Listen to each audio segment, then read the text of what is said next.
दोस्तों आज हमारे पास आया हुआ है ये फराटा पंखा, जो कि दोस्तों बिल्कुल बंद है, डेड है एकदम से। और डेड कैसे हुआ है? हो सकता है कस्टमर के द्वारा हुआ हो सकता है पहले से ही हो रखा हो, और या तो हो सकता है किसी चूहे वगैरह ने इसके तार काट दिया, क्योंकि इसके जो पीछे का हिस्सा है ये पूरा का पूरा मतलब खुला हुआ है, तो इसके अंदर चूहे भी जा सकते हैं और कुछ लग भी सकता है, जिसकी वजह से इसके तार टूट सकते हैं। तो कुछ भी हो सकता है इसके अंदर, तो इसलिए दोस्तों इसको हम स्टेप बाय स्टेप चेक करेंगे है, और आपको बताएंगे साथ ही साथ कि अगर आपके पास में इस तरह का पंखा आ जाता है तो उसको आपको किस तरह से ठीक करना चाहिए, किस कंडीशन के अंदर इसकी बैरिंग वगैरह बदलनी चाहिए, किस कंडीशन में इसकी कैपेसिटर बदलना चाहिए, किस कंडीशन के अंदर इसकी वाइंडिंग करनी होती है दोस्तों, हमें क्या खराब होने पे, सब कुछ बताएंगे इस वीडियो के अंदर। चलिए दोस्तों वीडियो स्टार्ट करते हैं। मैं हूं रामू प्रसाद और आप हैं ऐसी सॉल्यूशन यूट्यूब चैनल पर। चलिए शुरू करते हैं।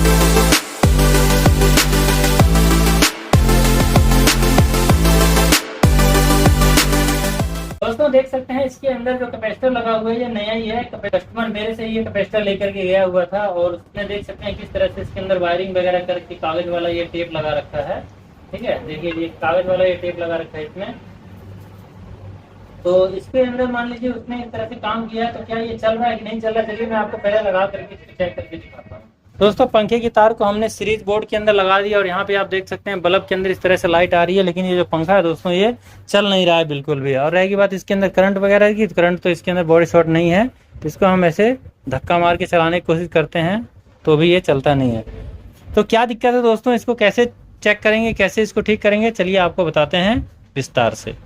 तो इसके सारे टेपों को हम पहले खोल लेंगे, इस तरह से निकाल लेंगे, सब वायरों को अलग अलग कर लेंगे। और इसका कैपेसिटर दोस्तों चार्ज हो सकता है, इसलिए आपको पहले निकाल करके इसको शॉर्ट सर्किट, देखिए इसके अंदर कैपेसिटर चार्ज ही था ये। दोस्तों इसको आप जैसे कि कोई वायर बाइंडिंग की अगर कटी रहती है और डायरेक्ट इसके अंदर करंट जाता रहता है तो कैपेसिटर चार्ज हो जाता है। ऐसे में आपको जब आपका पंखा कोई भी ना चले, चाहे छत का पंखा हो चाहे कोई सा भी हो, तो आपको उसको क्या करना चाहिए, कैपेसिटर को डिस्चार्ज कर लेना चाहिए इस प्रकार से शॉर्ट करके, नहीं तो दोस्तों शॉर्ट लग सकता है, आपको करंट लग सकता है। तो दोस्तों ये 3 तारें इसके अंदर से निकली हुई है, वाइंडिंग के अंदर से देख सकते हैं, यहाँ से चौथी कोई तार नहीं है। और अगर इसके अंदर 4 तारें होती, मान लीजिए कई बार एक आध तार टूट जाता है, तो इसमें क्या होता है, इसमें देख सकते हैं 3 तरह की तारें लगी हुई हैं, 3 कलर की। अगर इसके अंदर मतलब तो इसका मतलब ये है कि इसके अंदर से कॉमन बना हुआ है, लेकिन अगर इसके अंदर से कॉमन नहीं बना होता, यानी कि अंदर से ही ये निकल के आई होती चारों तारें, तो दोस्तों ऐसे में क्या होता है कि यहाँ पे 2 ही कलर की तार होती, 2 ब्लैक और 2 रेड। और अगर ये 3 तारें निकली हुई होती और अगर 3 तारें निकली हुई होती तो इसका मतलब ये है कि उसके अंदर से एक तार टूटी हुई है, क्योंकि 2 तारें हमारी ब्लैक ही हैं। दोस्तों इसके अंदर हम आपको चेक करके दिखाते हैं सीरीज से कि क्या इसकी बाइंडिंग कोई शॉर्ट है, अंदर से क्या कनेक्शन नहीं आ रहा है, क्या दिक्कत है इसमें। इसका तार हम लगा लेंगे पहले। यहाँ पे आप देखिए बल्ब का उजाला आपको यहाँ पे पता चलेगा, आपको दिखाई देगा कि हाँ सीरीज काम कर रहा है। और यहाँ पे दोस्तों हम इसकी वाइंडिंग को इस तरह से चेक करेंगे। देखिए ये वाला कनेक्शन नहीं बोल रहा है, ये वाला भी नहीं, ये वाला बोल रहा है, देखिए ये वाला भी बोल रहा है, और ये वाला नहीं बोलता, रेड वाला। ठीक है, रेड वाला नहीं बोलता किसी के साथ भी, ये बोल रहा है खाली ब्लू और ब्लैक। तो दोस्तों इसमें कहाँ पे दिक्कत है, तो इसके अंदर आप ऐसे भी देख सकते हैं ऊपर से कि कहीं इसके जो तारों को चूहों वगैरह ने तो नहीं काट दिया है। इस तरह से आप देख सकते हैं कि चूहे वगैरह ने किसी ने तार काट दिया, जिससे यहाँ पे छिला हुआ सा नजर आ रहा है। बाकी ऐसे हाथ फेर करके आप देख सकते हैं कोई तार टूटा हुआ तो नहीं है। तो ऐसे में कहीं पर भी पता नहीं चल रहा है कि कोई तार वगैरह टूटा हुआ है। आगे से भी आप देखते हैं तो आगे से भी कोई भी वाइंडिंग की जो तार है वैसे ही नहीं लग रही है कि कोई तार टूटी हुई है, देख सकते हैं। ऐसा कहीं पे भी कुछ नहीं लग रहा है कि चूहे वगैरह ने तार काट दिए हैं। तो चलिए दोस्तों इसके कवर को हम खोलते हैं और इसकी वाइंडिंग के धागों को खोल करके देखते हैं कि क्या इसका जो वायर है दोस्तों, क्योंकि एल्युमिनियम की यहाँ पे तार लगी हुई है, तो ये एल्युमिनियम की तार दोस्तों, कहीं इसकी वाइंडिंग भी एल्युमिनियम की तो नहीं है। तो दोस्तों इसके एल्युमिनियम हम चेक करने के लिए, अगर एल्युमिनियम की वाइंडिंग होगी तो निश्चित है कि इसका जो कनेक्शन होता है वो शॉर्ट हो जाता है, ज्वाइंट शॉर्ट हो जाते हैं, जिसकी वजह से ऐसी दिक्कत आती है। तो देख सकते हैं दोस्तों इसकी जो वाइंडिंग है वो तो कॉपर की है, हमने यहाँ पे छिला है, और छिलने के बाद में पता चलता है कि, और आप भी कभी छिलते हैं तो ज़्यादा मत छिलिएगा, रनिंग स्टार्टिंग थोड़ी थोड़ी छिल करके देख सकते हैं, सफ़ेद सफ़ेद नज़र आता है, जैसे यही नज़र आ रहा है तो एल्युमिनियम की होता है, लेकिन ये एल्युमिनियम नहीं है दोस्तों, एल्युमिनियम की तार लगा रखा है केवल, पर बाइंडिंग दोस्तों इसकी कॉपर की है। दोस्तों इसको हम पहले खोलते हैं चारों पेचों को, उसके बाद में आपको इसके अंदर से चेक करके दिखाते हैं कि कहाँ पे दिक्कत है, कैसे ठीक होगा ये। दोस्तों इसको खोलने के लिए पेचकस का इस्तेमाल हम करेंगे।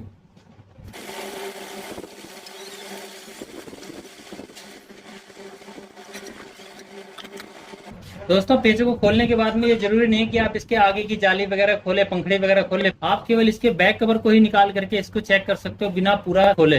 तो दोस्तों इसको कैसे खोल सकते हैं, इसके लिए हमें दोस्तों ये स्टिक को भी यहाँ पे इस तरह से निकालना पड़ेगा खोल करके बाहर।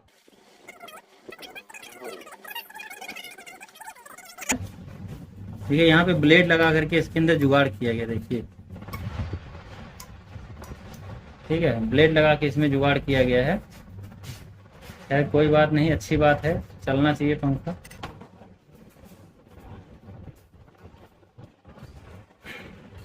देखिए आगे से ही निकल रहा है ये। तो यहाँ से हमारा देखिए लूज था, तो लूज होने की वजह से अपने आप ही निकल गया हाथ से। तो खैर कोई बात नहीं, इसको बाद में टाइट करेंगे हम, लेकिन इससे पहले दोस्तों हम इसको वाइंडिंग को चेक करते हैं कि वाइंडिंग कहाँ से प्रॉब्लम दे रही है। तो यहाँ पे इसका वायर आया हुआ है, धागे वगैरह आए हुए हैं, इसके धागे को हम यहाँ से काट लेंगे। तो वाइंडिंग के धागों को दोस्तों काटने के लिए आपको इस प्रकार के कटर का इस्तेमाल करना चाहिए। अगर आप कैंची वगैरह का इस्तेमाल करेंगे तो क्या होता है कि उसके तार भी कट जाते हैं, इसलिए नुकसान हो सकता है। इसलिए आप इसी से काटिए और थोड़ा थोड़ा ऐसे ले करके जड़ पे, नहीं तो तेज धार की कैंची हो तो आप उससे काट सकते हैं। और स्लीव के ऊपर ही कटर लगाइए, वाइंडिंग के ऊपर कभी भी कटर मत लगाइएगा। जैसे कि ये हिस्सा है, यहाँ पे स्लीव है, ये यहाँ पे हम इसके धागे के ऊपर वाली हिस्सा, क्योंकि इस नोक से कट जाता है, हम यहाँ पे काट लेते हैं।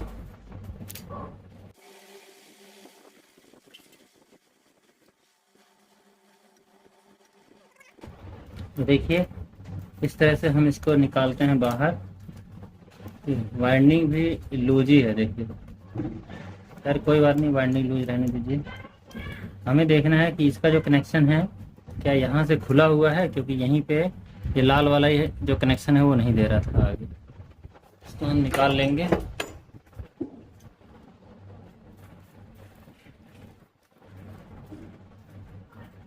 देखिए ये वायर यहाँ पे एल्युमिनियम का होने की वजह से देखिए हीट होकर के जल गया है। ठीक है, यहीं से ये दिक्कत दे रहा था। देखिए ये ज्वाइंट खुल गया था यहाँ से।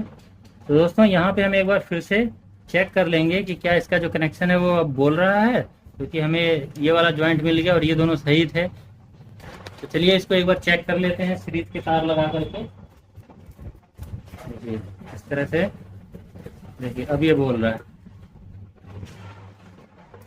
ठीक है, अब बोल रहा है दोनों तारों से। देखिए आवाज भी इसके अंदर से आ रही है।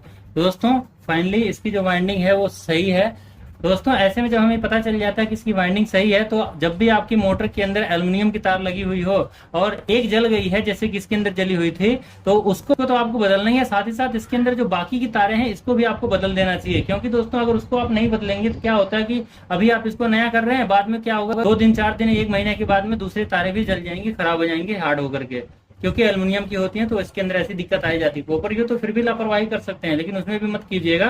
लेकिन एल्युमिनियम के अंदर तो आपको सब कुछ चेंज कर ही देना, चाहे कॉपर की मोटर हो चाहे एल्युमिनियम की मोटर हो। तो चलिए दोस्तों इन धागों को भी हम काट करके इसको भी हम निकाल लेते हैं, और उसके बाद में हम आपको ज्वाइंट करके दिखाते हैं और पंखे को चला करके भी दिखाएंगे। ये यहाँ पे है इसका ज्वाइंट,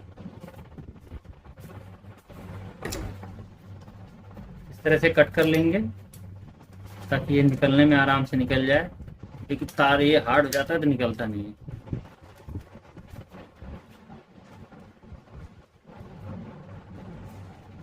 ध्यान रहे कि इसका जो तार है अंदर से ना टूटने पाए, तो पकड़ करके आपको करना है। देखिए ये वाले जो वायर है यहाँ पे 2 तारें आई हुई हैं, एक रनिंग की और स्टार्टिंग की, इसलिए ये जो वायर है दोस्तों, ये जो हमारी नीली वाली तार लगी थी जहाँ पे, ये कॉमन की है। ठीक है, इसको आपको कॉमन ही रहने देना है। इसके अंदर 2 तारें हैं, इसको आपको रहने देना है, और ये आपकी रनिंग की है और ये आपकी स्टार्टिंग की।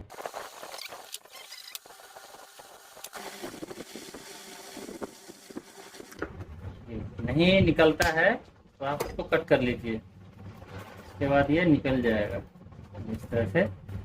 हालांकि ये गर्म होकर के खराब नहीं हुए हैं और अभी ये चल जाते हैं, लेकिन फिर भी जब एक खराब हो गया तो दूसरा अंदर है, तो हो सकता है खराब हो ही रखा हो, इसलिए आपको सबको बदल देना। देख सकते हैं चारों तारें हमारी निकल गई। अब हमें धागा काटने में कहीं इसकी तारें कट तो नहीं गई कोई सी भी गलती से। तो दोस्तों इसको भी आपको चेक कर लेना है सीरीज के इस तरह से तार लगा करके। एक बार फिर से वाइंडिंग चेक कर लेनी है आपको। देखिए सही है ये, सही है, भी सही है। तो दोस्तों फाइनली हमारी वाइंडिंग सही है। अब इसके अंदर हम लीड निकाल देंगे फटाफट से 3 कलर की। तो यहाँ पे 3 कलर की वायर हमने नहीं लिया है, बल्कि यहाँ पे हमने 2 कलर की वायर लिया है। 2 हमारी ब्लैक है और 1 हमारी रेड है।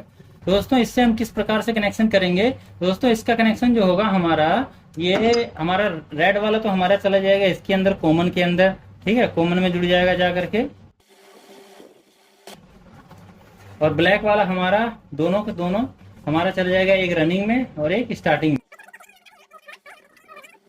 इसके अंदर दोस्तों दोनों के दोनों ब्लैक वाले हमारे चले जाएंगे कैपेसिटर के ऊपर, और जो मेन की तार होगी हमारी, एक आ जाएगी हमारी रेड वाले के ऊपर में, और ब्लैक वाले पे जो हमारा कैपेसिटर पे गया हुआ होगा उसके ऊपर जिस पे सीधा चलेगा मेन हमारा एक, उस पे हो जाएगा। तो चलिए दोस्तों इसके ऊपर हम स्लीव लगा देते हैं। स्लीव लगा करके इसके अंदर टेपिंग कर देते हैं, धागा लगा देते हैं। धागा लगाने के बाद में इसको कंप्लीट कर देते हैं फटाफट से सारा। तो दोस्तों यहाँ पर जो हम स्लीव लगा रहे हैं वो 2 नंबर की स्लीव लगा रहे हैं। आप यहाँ पर 3 नंबर और 4 नंबर की भी स्लीव लगा सकते हैं अपने तार के अकॉर्डिंग, यानी कि तार आपका जितना मोटा है उस हिसाब से आप इसके अंदर स्लीव लगा सकते हैं। उसके बाद दोस्तों हम एक धागा लेकर के, यानी कि जिससे वाइंडिंग वायर हम लोग बांधते हैं, यानी कॉइलों को बांधा जाता है, उस धागे को ले करके आप इसके ऊपर इस तरह से अच्छे से टेप लगा दीजिए, यानी कि धागा लगा दीजिए।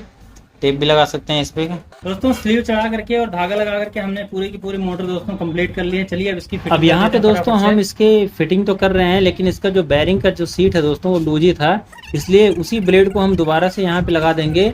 अगर दोस्तों आप ब्लेड नहीं लगाना चाहते हैं तो इस जगह पे दोस्तों बैरिंग, क्योंकि सही है इसकी बैरिंग खराब है, लूज है, तो उसको भी आपको चेंज कर देना चाहिए। और इस सीट को भी अगर आप बदलना चाहते हैं, यानी कि इस बैक कवर को भी अगर आप बदलना चाहते हैं तो मार्केट में ये मिल जाता है, वहाँ से ला करके आप इस बैक कवर को बदल करके परमानेंट इसका इलाज कर सकते हैं। बाकी दोस्तों अभी हमें कस्टमर ने इसी को कंप्लीट करने के लिए कहा है सस्ते से सस्ते में, इसलिए हम दोस्तों ऐसा ही काम करके दे देंगे। आप भी ऐसा ही कर सकते हैं, ऐसी ही कंडीशन। और दोस्तों इतना सब काम करने के बाद में इसके पीछे जो टिक्की लगी हुई थी, जो एक कवर लगा हुआ था बैरिंग का, उसको आपको जरूर लगा देना है, नहीं तो इसकी बैरिंग लूज होने की वजह से पीछे निकल सकती है, रोटर फिसल सकता है। दोस्तों फाइनली ये पंखा हो गया सही। अब इसका कनेक्शन कर देते हैं दोस्तों, चलिए फटाफट से। इसके अंदर दोस्तों कॉमन हमारा रेड वाला है और दोनों ब्लैक वाले हमारे कैपेसिटर के हैं, और इसके अंदर से रनिंग का है जिसके ऊपर हमारा मेन जाएगा। तो इसको फटाफट से इसी तरह से कनेक्शन कर देते हैं। तो इस प्रकार से कैपेसिटर में हमने तार लगा लिया, एक कॉमन के ऊपर हमने मेन लगा लिया, और कैपेसिटर के किसी भी पॉइंट पे हम पहले मेन दे देंगे, उसके बाद चला के देखेंगे सीधा चल रहा है कि नहीं। सीधा चलेगा तो मेन यही है, और नहीं तो बदल देंगे इसके इस वाले मेन वाले वायर को। तो चलिए दोस्तों, कोई भी मोटर कंप्लीट करने के बाद में, कनेक्शन करने के बाद में, उसको आपको सीरीज में लगा करके इस प्रकार से देखना होता है। अगर वो 1-2 बार घूम जाए, और जैसे कि आप देख रहे हैं सही घूम रहा है, सीधा घूम रहा है, तो उसके बाद में आप इसको दोबारा डायरेक्ट लगा करके इसको चेक कर सकते हैं। देख सकते हैं दोस्तों हमारी जो मोटर है वो पूरी तरह से अब चलने लग गई है। अब रही की बात कनेक्शन की, इसके कंडेंसर की। दोस्तों कंडेंसर बदलने की जरूरत नहीं है, क्योंकि इसके अंदर नया कंडेंसर लगा हुआ है। अब इसके ऊपर हम दोस्तों टेप लगा देंगे। टेप लगाने के बाद हमारी मोटर दोस्तों पूरी तरह से कंप्लीट हो जाती है। दोस्तों टेप हमने लगा लिया है और इसके वायर को हम इसके अंदर कर देंगे। अब चलिए दोस्तों हम फाइनल चेक करके देखते हैं। दोस्तों फाइनली हमारा जो पंखा है वो पूरी तरह से ठीक हो गया है।